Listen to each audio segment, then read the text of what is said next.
Hungry Dads. Welcome to Hungry Dads, your guided tour through the delicate and often overwhelming balancing act between food indulgences and social acceptance. And now, as always, here are your hosts, Rod Budget and Hugh Gallen. Hello and welcome to this week's show. I'm Hugh Gallen. I'm Rod Budget. And I'm going to kick things off this week with a segment I'd like to call Snacks and the City. And what Snacks in the City is, I'm here in New York City, and I think that there are potentially some unique snacking and eating scenarios for the city environment, for an urban environment. And the one I want to talk about in my first Snacks in the City segment is a true passion of mine, a joy that I have, and one of the great benefits that I experience living here in a city, and it's walking and eating. I don't know about you, Rod, but I mean, I did not grow up here in New York or in a city. I grew up kind of in a more rural type area, and walking and eating is not necessarily something that I ever did that much growing up or before I moved here. How about you? Was walking and eating something that you kind of have some history with? Similar to you, I grew up in the suburbs/rural area, and no, honestly, I mean, maybe as a kid eating a snow cone, walking down the street, or ice cream from the ice cream man, it wasn't integrated into my life in any way. And I think it's something that takes some practice and experience and, is enjoyable. And I know it's a big passion of yours, so I'm really eager to hear about it. Yeah, it's something that is been a unique experience since I've moved here to the city. And I'm just going to kick right off with one of the most prime walking and eating habits that I practice, and it's the ability to go into a place while you're walking down the street and get a slice of pizza, a single slice of pizza, and just eat it on a whim. It's not a thought out thing. It's not necessarily for a meal. Walking and eating a slice is it's not just enjoyable because it's a slice of pizza. To me, it almost feels cool. Like, I'm not a smoker and I don't condone smoking, but one can't deny that smoking kind of looks cool and maybe feels cool to do. I feel cool when I'm walking down the street eating a slice of pizza. And I'm sure you look cool. I think it's almost a New York institution, having the slice of pizza, folding it over, walking, eating. The problem that I've had when I was in New York is inevitably the valley of death. When you fold the pizza in two, all the grease runs to the middle, and as you tilt it up to eat it, or if you tilt it backwards like an amateur, the grease will drip down and inevitably ruin one's shirt. I don't want to know how much clothing I've ruined with the valley of death grease from the pizza. I have a potentially controversial solution to that problem. Maybe not everyone would agree with it, but for me, it works perfectly, and it's simply this. I get my slice cold. I do not have them warm up my slice. Here in New York, you go to a pizza place, and they've got the pizzas, or the pies, as they're called around here, already made, and then they're already sliced, and they put a slice in the oven for you to warm it up, and then you take it. I always just say, I'll take it just like that, give it to me cold. And what cold really means room temperature. It's not refrigerated. Now, is this specifically due to the walking and eating? Given your druthers, would you have it warmed up, or do you literally prefer it room temperature? I could not possibly back the logic of this. But in my mind, if I warm up the slice, it's a meal. If I get the slice cold, it's just a snack. There you have it, folks. I think that's official. I say that with authority. I cannot begin to defend the logic beyond that. If I had my druthers, I would have it warmed up if I'm getting it as a meal. But if it's just a snack, I want it cold. I mean, I think that goes back to, even in my youth, we'd have pizza, like at my house, frozen pizza, or maybe we'd have it ordered in, and leftover pizza would go to the fridge and then get snacked on. So I think I do have a sense, just habitually, instinctually, that cold pizza is for snacks and hot pizza is for meals. Yeah, it makes sense. I enjoy a cold slice every once in a while. I spent 12 years in New York City and never once considered that maybe I shouldn't get the pizza heated up. Subsequently, I've ruined a lot of shirts with the valley of death dripping down on me. So I think you're onto something there for sure. I've got to give full credit to my wife, who is the first person who was brave enough to just, when first time we went for a slice, she said, "Oh, I like mine cold." And I said, "You can do that?" And she looked at me like I was an idiot. It never occurred to me that you could do that. She doesn't snack on pizza like I do. She, like most people, actually eats it as a meal, but she'll eat it cold. But her strategy, I ended up being able to employ into the walking and eating with great success, because you're absolutely right. Before I came up with this strategy, I definitely would ruin shirts. The only thing I can think is that I think at one time I figured out I could say just a little bit warm, not too hot. And that would kind of give me the balancing act. But right, but then you run into everybody's definition of warm is different, and they're busy places, and they're going to forget and still heat it up too much. I think it's interesting that you've taken her strategy and somehow twisted it into your own little, hey, it's just a snack world, whereas her strategy really had nothing to do with meal versus snack, but you've somehow made it into, hey, it's just a snack because it wasn't cooked. Yeah, I'm a resourceful guy. I'll take any idea I can to elevate my snacking strategies. The one thing I'll throw out there is I am hesitant to get anything more than a plain slice under this strategy for a couple reasons. Number one, once you start putting toppings on it, again, I think it starts to elevate from a snack to a meal. And I'm not looking for a meal. This slice of pizza I'm getting might just be something I'm grabbing between point A and point B, or something I'm grabbing on my way home for dinner. To me, a slice of pizza doesn't necessarily ruin dinner. No, it's an appetizer. The second reason is I am not getting it heated up, and these slices with meat and other things on them sit out.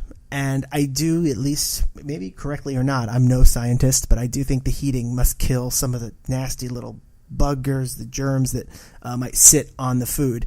And I've had enough experience with a plain slice to know that it being cold and unheated doesn't end up reacting with my body.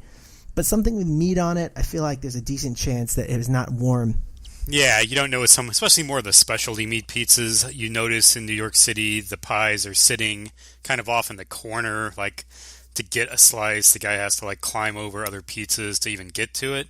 So that thing could have been up there since, 3 months ago. The walking and eating of all types, but particularly with the pizza, not only does it feel cool, it feels productive. It feels like I'm getting things done. Maybe it is just a snack, but I also know that I'm getting something substantive where if I'm not going to catch my next meal, I'm good to go. It's a very simple thing to get.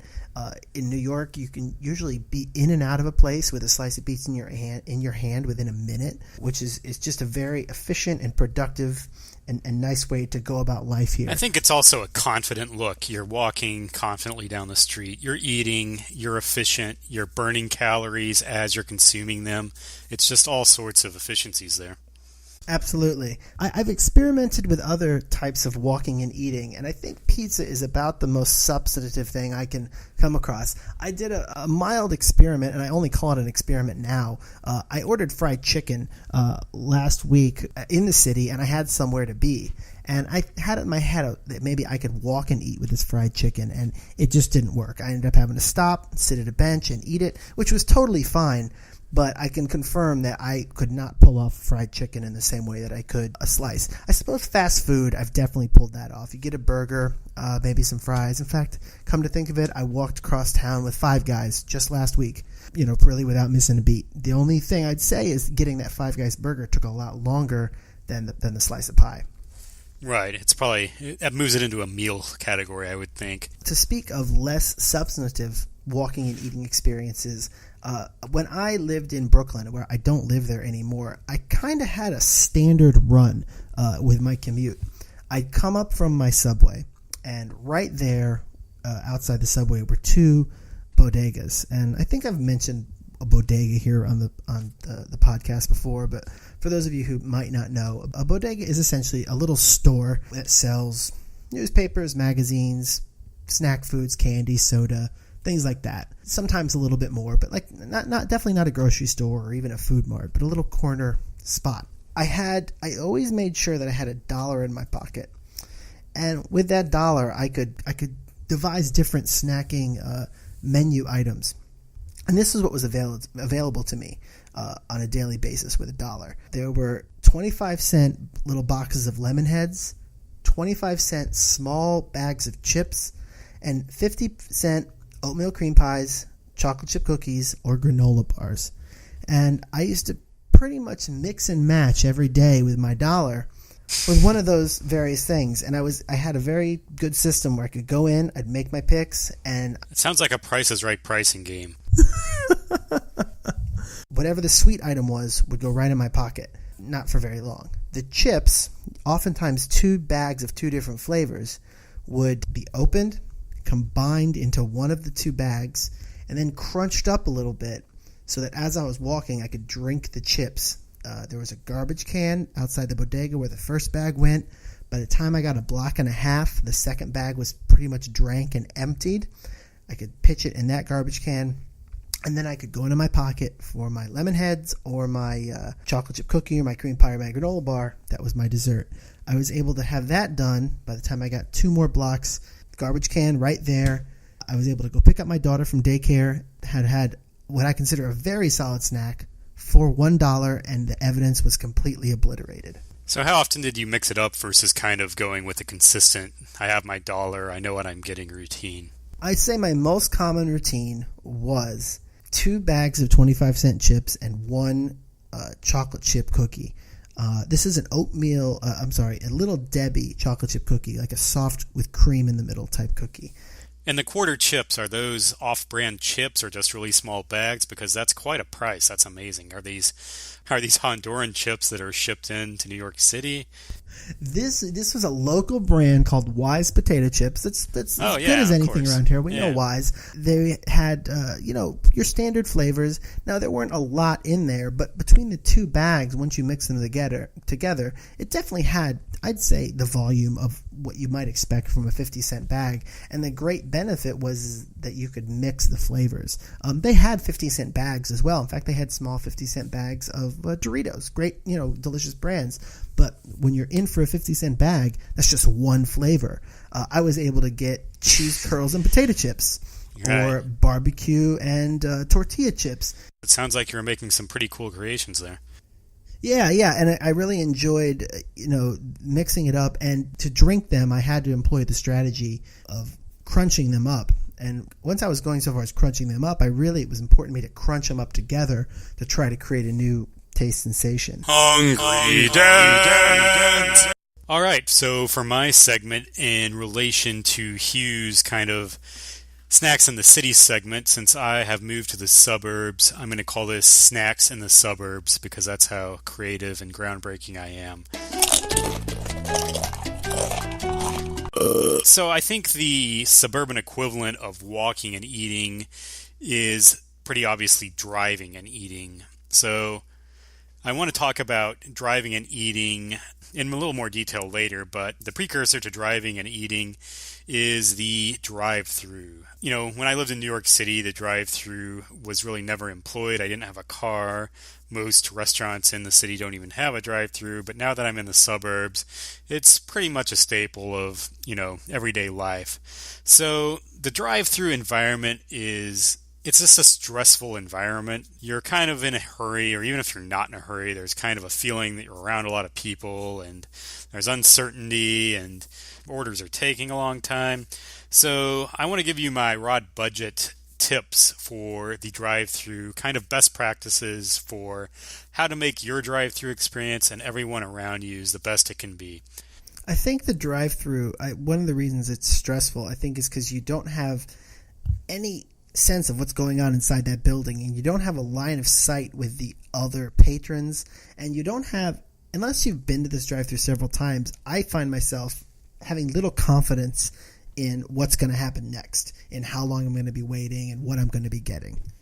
There are a lot of unknowns. I mean, it's an unusual environment. You're in close quarters with people, but they're in their cars, so you're not really interacting, but people have their windows down to order, so you can kind of hear them and make eye contact. So it's a lot of people in close quarters, and there's potential for things to go wrong. It's a stressful environment, I think, mainly because the nature of the drive-thru is it's supposed to be efficient, it's supposed to be quick, but like you said, there are a lot of unknowns. You don't know if they're going to get your order right. You have to kind of check it. So I think these tips will make everybody's lives a little bit easier. So number one, I don't know if you're familiar with this, Hugh. Have you seen the drive-thrus that now have the dual lane options where there will be an inside lane and an outside lane? No, this is all new to me. Yeah, you're still a New Yorker up there. Interesting. But yeah, a lot of, I think, not newer establishments, but maybe newer locations. I know the McDonald's near us has 2 lanes to choose from, promoted as any lane, anytime. I have been to some Chick-fil-A's that have 2 lanes. So if our listeners aren't familiar, basically it's like any other drive-thru, but there are 2 boxes and 2 menus to drive through, and parallel to each other? Yes, there's like an inside and an outside lane. So if you ever come upon a 2-lane system and there is one person already occupying one lane and the other is open, I think it's perfectly acceptable to go to the other lane and do your thing. And if you're more efficient and order quicker and the other person's still waiting, you get to go in front of that person to the window to pay or pick up your food. And this is where a lot of the confusion comes in. And where I don't think the system works very well, but it might if people would be a little more civil. There'll probably be a lot of people who disagree with me on this, but I think if people are only using the one lane and say there are 2 or 3 cars in front of you, I don't think it's acceptable to kind of go to the open outside lane because people have chosen not to use it.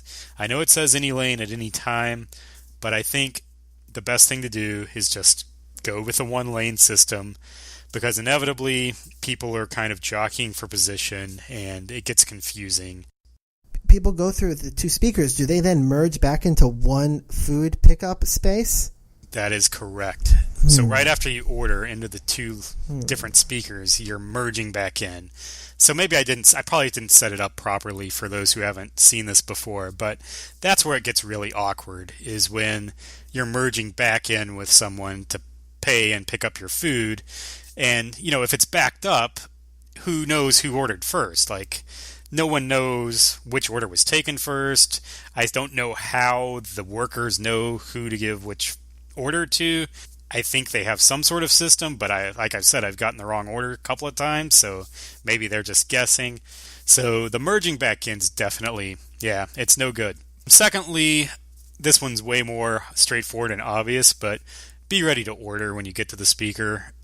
In this day and age, everyone's menu is online. If it's a place you haven't been before, usually you've been to these places, so just make up your mind. If you have, a van full of 5 kids, I'll give you a little bit more slack, but do your best to kind of write down the orders if possible, instead of, sitting up there and contemplating for 5 minutes while everybody else is waiting. Would you agree with that, Hugh, that you should have your order in mind when you pull up to the box? Yeah, I think it's pretty much unforgivable to stare for too long. If you really don't know what's on the menu, then you shouldn't be going to the drive-thru at this place.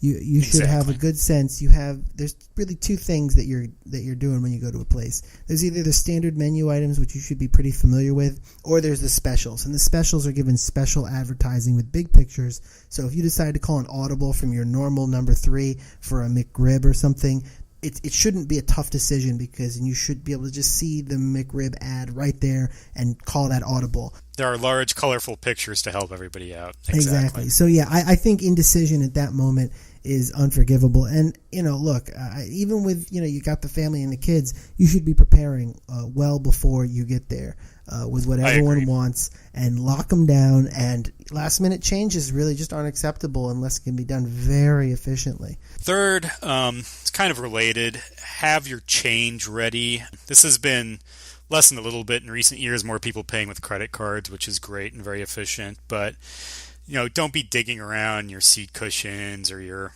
drink holders trying to find exact change. If you don't have exact change, just get change from the teller. I've been behind a surprising amount of people who just sit there and you can see them. They're like digging around looking for quarters or pennies or nickels. It's not that important. Just just pay and be done with it. Yeah, let the professional handle the change making. They've got a counter and a good field position and a cash register that is ergonomically created to pull change out of, and they've got all the options. So yes, let them make the change for you by all means. They're experts. You're not. Fourth, prepare for the food. If you're with someone, the passenger should be getting the food. You just pass it through to them. If you're alone, you want to clean out those drink holders. There's always random stuff in there, but prepare those for the drinks. Otherwise, you're going to, be trying to drive with one hand while you got the drinks. Just get the car ready to receive the food. And one really should have plenty of time to do that while you're waiting for the food. And in fact, again, I'll agree with you. There's no excuse not to do this, because while you're waiting, you should be anticipating that food and be getting ready for it, not just out of politeness to the people behind you or strategy, but out of excitement and anticipation. I mean, you want to be digging into that right away, not fumfering with drinks. Yeah, there was really no excuse for any of these points aside from the mystery of the double lanes, which nobody knows how to use and many people don't know what it is. But all of these are pretty straightforward, common sense things you would think, but time and again I'm held up by these issues. So number 5, this is more of a public awareness safety tip than efficiency, but be careful when you're pulling away from receiving your food. The first instinct is to reach in there and try to grab some fries and, make sure everything's right. But this is a busy parking lot area. I've seen fender benders as people are pulling away. You've got pedestrians. So I know the first instinct's to reach in for the fries and kind of take your eye off the road, but just have your head on a swivel. And as a follow-up to that, instead of reaching for the fries or the food, my preference, and I think it should be others, is to trap the heat. What you immediately want to do is take that bag and fold it down really tightly so that the heat does not escape. Assuming you're going home or on your way to the office and you'll be there in a reasonable amount of time and you aren't trying to kind of eat in the car, you're really going to need to trap that heat. It makes a big difference when you get home. I don't think I could hold out. I pretty much, when I have that food within striking distance, I'm not waiting. That's just my personal inability to control myself. Well, that's going to get to my next point / small segment follow up to the drive-thru, is eating in the car as kind of the suburban comparison to eating and walking. It sounds like you're a fan, or at least, you're prone to do it. But I think eating in the car is an absolutely miserable experience, especially juxtaposed against the awesomeness of eating and walking and the efficiencies. Eating in the car, first of all, it's dangerous. You're not concentrating. It's true. You might burn yourself. You might drop a beef patty in your midsection, and who knows what's going to happen after that. You're going to get grease on the wheel, on the gears. It's a messy environment. Even if you're trying to eat with the wrapper as kind of your glove and you have a lot of napkins, believe me, you're going to have grease everywhere. It's just not enjoyable. It's stressful. You're not taking in the food and saying, hey, this tastes good. You're concentrating on driving. That being said, I did come up with a list of top fast food car foods. Oh, this is good. This is good. Yeah, this I is think I need to for know. our listeners out there, I think these are doable. First of all, chicken nuggets. If you're a fan of chicken nuggets, they're pretty easy. You open the box, you kind of sit it next to you. You can reach in, you can take a nugget. If you don't use a dipping sauce, it's much, much easier. If you do need a sauce, then it's doable. It's still not as easy, but a naked chicken nugget is comparable to the cold pizza slice. It's very efficient. You just reach in, you grab it, you pop it in your mouth. I know a lot of people like the sauces, but yeah, I gotta say, I think foregoing the sauce is foregoing perhaps the best part of the chicken nugget in my mind. I don't even know what part of the chicken the nugget is, so there you go. I had to say it.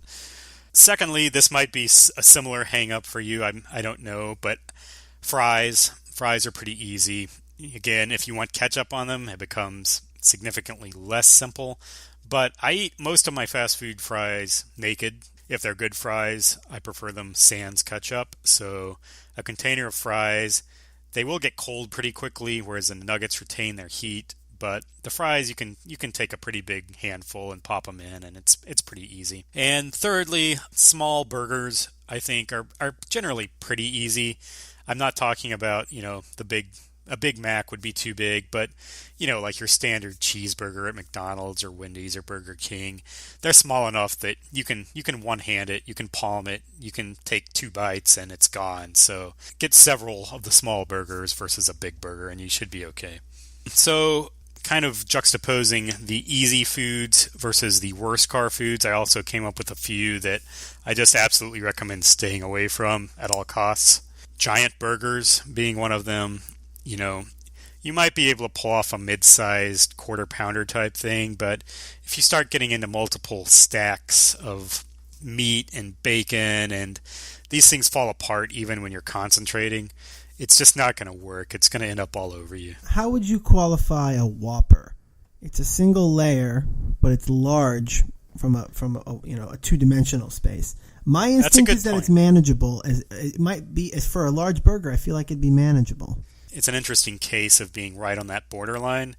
As I think about it, that's close. The Whopper usually has a lot of mayo and ketchup on it, I've found. So if you're not careful, that stuff's going to kind of compress and squeeze out and drip down on you, which, depending on what you're wearing, may or may not be the end of the world. Yeah, I think I could risk a Whopper. You could risk a shirt for a Whopper. I think that's a fair trade. I would That's a trade my Hungry best Dad shirt trade-off for a for Whopper. sure. I think any sort of ice cream is challenging unless it's a milkshake. A sundae might seem doable, but when you get into spoons and trying to balance, a scoop of sundae from that, wherever you're sitting it, to your mouth, it's very precarious. Obviously, an ice cream cone, you're just asking for tons of trouble. I would not recommend that under any circumstance. And the last one that I've tried before with varying degrees of success, it's doable but not advisable, is tacos. Specifically Taco Bell. It's tough. These, like the traditional small soft tacos, you can pull off if you keep them in the wrapper and kind of, invert them and eat them but then all the toppings kind of sink down to the bottom. It's just not a good scene. So I would recommend staying away from tacos as well. Yeah, I agree. It doesn't seem worth it. My only other point with kind of the driving and eating is something that you alluded to, drinking chips earlier in your walking and eating segment. And drinking and chips is something I've done from time to time in the car, usually with okay results, but this actually happened to me 3 days ago. As I got to the bottom of a bag of chips, you get the crumbs where it becomes necessary to drink, not just kind of a joy. But I got to the end and I was drinking them and had to tilt them up pretty dramatically, to a 180 degree angle almost, and one of the chip shards went into my eye as I was driving, and it was quite painful, not just from the pointed edge of the chip, but there were obviously salt, and I believe I was eating sour cream and onion, so yeah, there was some sour cream and onion residue in the eye. So just, another word of advice, a public service to our listeners out there. If you're going to drink the chips in the car, which I think is perfectly acceptable if you're careful, just when you get down to the end there. I think a couple taps on the bottom of the bag to really jostle it and get it all to the same corner could be a step that'll keep that shard from flying out of an unexpected position and into your eye. Yeah, I think that's what happened. I think I had a shard that was hiding in the top corner versus the bottom corner. You gotta flick that corner and loosen it.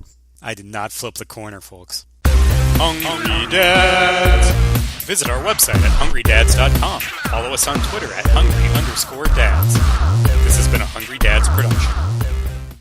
So I remember as a kid going to the bank with my mom, and there was a drive-thru at the bank. Now with ATMs, I don't even think this gets done anymore, or maybe it does. But there were 2 lanes, and they put the canister and it came up and down. Yeah, you put the canister in the ground, and it magically appeared. Which, right. As an aside, was the funnest thing ever as a kid. Yes, it was very exciting, and I remember learning that it went underground and thinking that was pretty cool. Now, does fast food travel underground in a canister in the second lane? I'm pretty sure that's where we're going with this. Yes. Oh, wow. No, it's a similar setup. I got pretty excited. I thought this was amazing. You really thought? I thought you were trying to make a joke. I didn't really know, actually. We're definitely leaving this in. That's how clueless I am here in New York City. I have no idea what really happens out there. I would be going to the second lane constantly if that were the case.